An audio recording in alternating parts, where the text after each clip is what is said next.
বিশ্বকাপ খেলতে ভারতে যাবে না বাংলাদেশ, সিদ্ধান্ত বিসিবির। এটা আজকের খবর। একটু বলে নিই, বিশ্বকাপ বলতে এখানে ক্রিকেট অবশ্যই, আর এটা টি-20 বিশ্বকাপ। আরেকটু বলে নিই, টি-20 বিশ্বকাপের এবারের আয়োজক হচ্ছে জয়েন্টলি ইন্ডিয়া এবং শ্রীলঙ্কা। অর্থাৎ কিছু খেলা ইন্ডিয়া হবে, কিছু খেলা শ্রীলঙ্কায় হবে।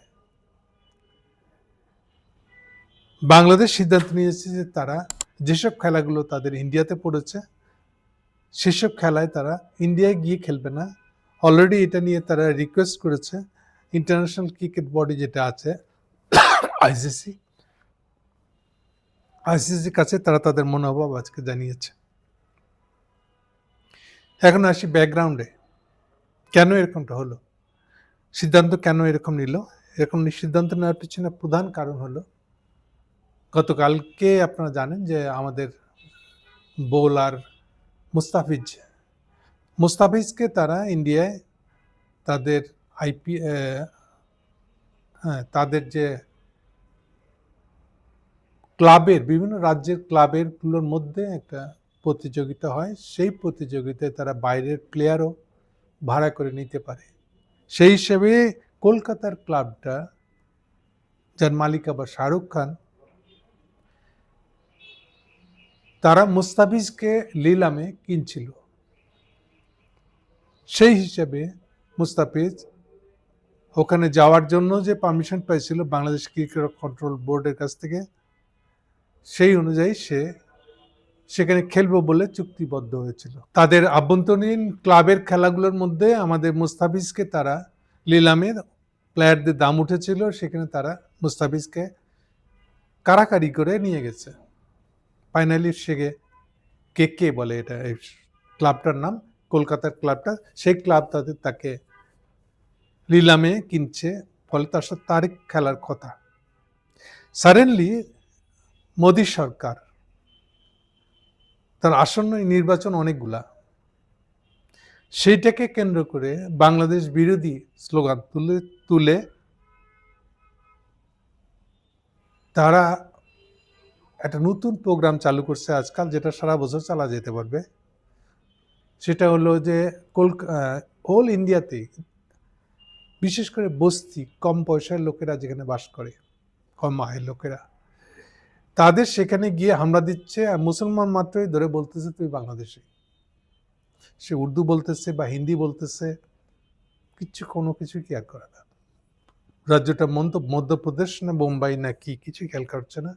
মূল বিষয় হচ্ছে, আর কলকাতা হলে তো কথাই নেই। আর আপনারা জানেন যে এখন ইন্ডিয়াতে ব্যাপক একটা মাইগ্রেশন চলছে উইদিন ইন্ডিয়া। গরিব রাজ্যগুলো থেকে শ্রমিক যাচ্ছে, যেটা কমার্শিয়ালি বা ইন্ডাস্ট্রিয়ালি অ্যাডভান্স সেসব রাজ্যে। তো ফলে অনেক কলকাতার মুসলমানও আসছে হিন্দুদের সাথে। এখন তারা যদি অন্য একটা প্রদেশে যায়, সেই প্রদেশে তাদেরকে এইভাবে হেস্তনেস্ত করা হচ্ছে। বাঙালি হলে কথা নেই, কিন্তু শুধুই বাঙালি না, কিন্তু আবার খালি মুসলমান হলেই হচ্ছে, তাকে ধরে নিয়ে যাচ্ছে। সো এই ক্যাম্পেইনটা আরো বেশি করে জোরদার করার জন্য এইবার তারা উছিলা হিসেবে নিয়ে আসছে মুস্তাফিজকে বাদ দিতে হবে। কেন? মুস্তাফিজ মুসলমান, মুস্তাফিজকে মুসলমান বলে বাদ দিতে হবে। সেটা আবার আরেকটা যুক্তি দিয়েছে, বাংলাদেশে হিন্দু নির্যাতন হচ্ছে, অনুপাত আকারে বলতে চায় যে বাংলাদেশে 8% হিন্দু। আচ্ছা, বাংলাদেশে যদি প্রতিদিন 100টা অ্যাক্সিডেন্ট হয়, তাহলে 8% হিন্দু মরবে না অ্যাক্সিডেন্টে? নাকি হিন্দু মরলেই বলতে হবে না হিন্দু মরল কেন? অবস্থাটা এরকম হয়ে গেছে। আমাদের এখানে ডেইলি খুন খারাপি যতগুলো হয়, তার একটা প্রপোর্শন তো অবশ্যই হিন্দু থাকবে। একটা মালিক শ্রমিকের দ্বন্দ্ব, ঘটনাচক্রের শ্রমিকটা হিন্দু, এখন সেই কারণে তাকে মেরে ফেলা হয়েছে বলে এটা হিন্দু কেন মরলো? তো একইভাবে তো আমরা বলতে পারি যে ইন্ডিয়াতে মুসলমান কেন মরলো, আমরা কেন হইলে নিশ্চিৎকার করবো? এনিওয়ে, তারা সেদিকে ঠেলে দিচ্ছে পরিস্থিতিটাকে।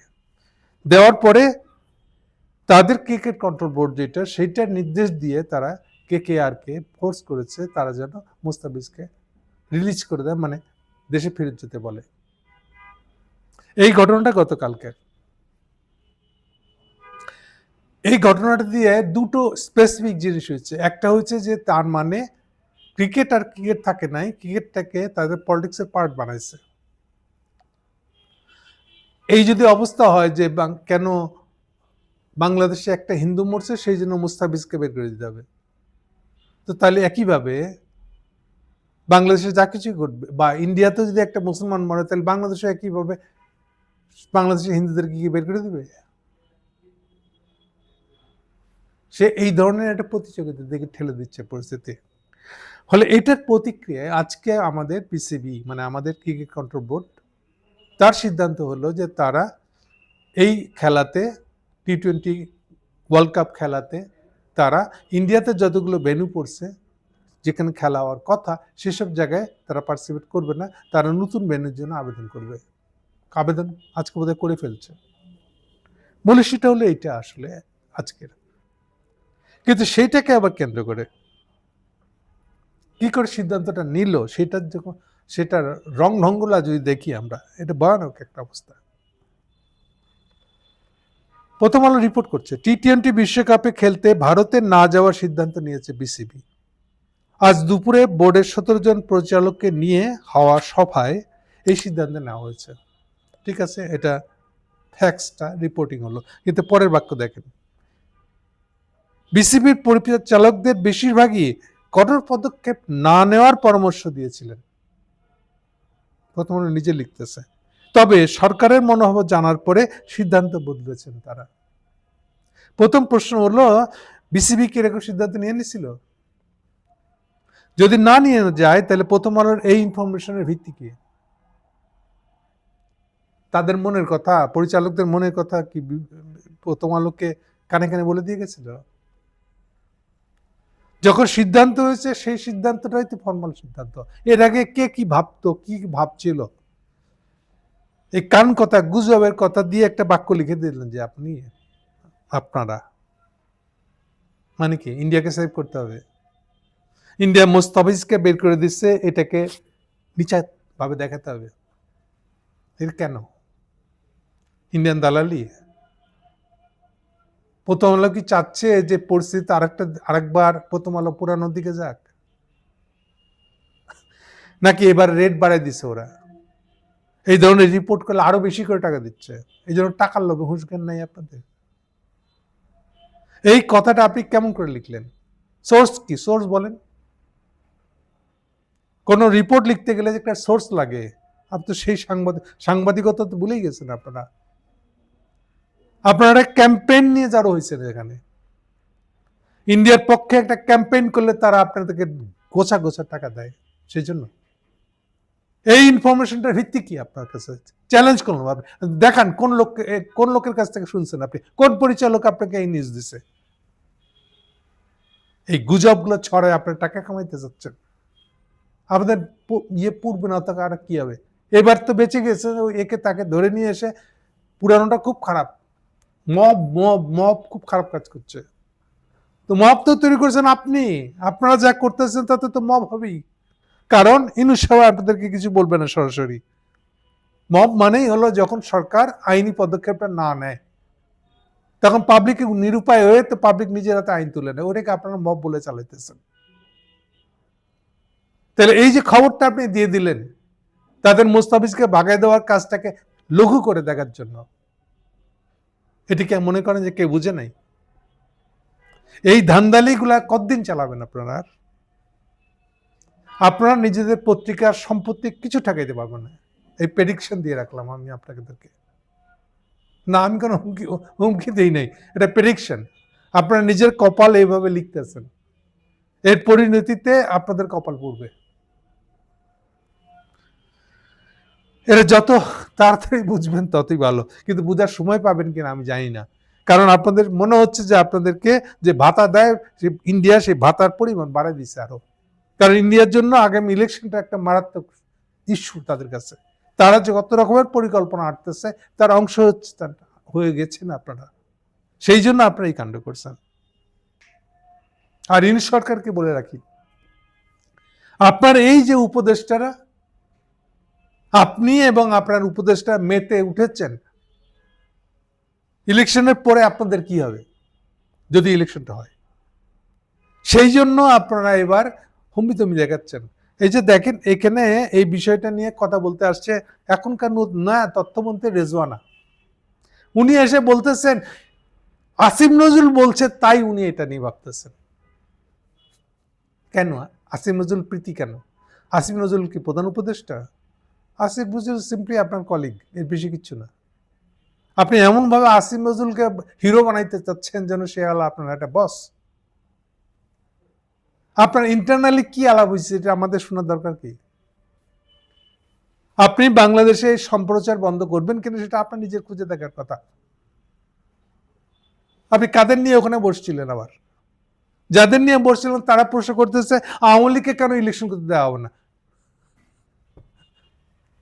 কিসের মধ্যে কি? হ্যাঁ, এইটা কি ওখানে আলোচনা করার বিষয়? এবং আপনি এগুলা লোক কালকে আবার এই যাদেরকে নিয়ে আপনি বসছিলেন তারা তো আরেক মাতবর। আজকাল পত্রিকা বিট অনুযায়ী এক একটা গ্রুপ বানাইছে, সেই গ্রুপের পাল্লায় পড়ছেন আপনারা। তথ্য মন্ত্রণালয় বিট যারা ইয়ে করে কভার করে তাদের আসরে গিয়ে আপনি এই সাংবাদিক সম্মেলন ডাকছেন। হ্যাঁ, এই সব চামচাগিরি নেওয়া আর চামচাগিরি করে দেওয়া না, এগুলারই তো কারবার শুরু হয়েছে ইউনূস সাহেবের। আপনাদের এখন মহা দুশ্চিন্তা হলো যে ইউনূস সাহেবের ক্ষমতা চলে গেলে পরে এখন আপনাদেরকে সেফ এক্সিটে দিবে কিনা, কে দিবে, এগুলো আপনাদের চিন্তা, সেই জন্য এইসব করতেছেন। আসিফ নজরুল বলছে সেই জন্য আপনি এটা নিয়ে চিন্তা করতেছেন। এই কথা পাবলিকের জেনে কি লাভ? আসিফ নজরুল হিরো কিনা তা জেনে আমাদের লাভ হচ্ছে?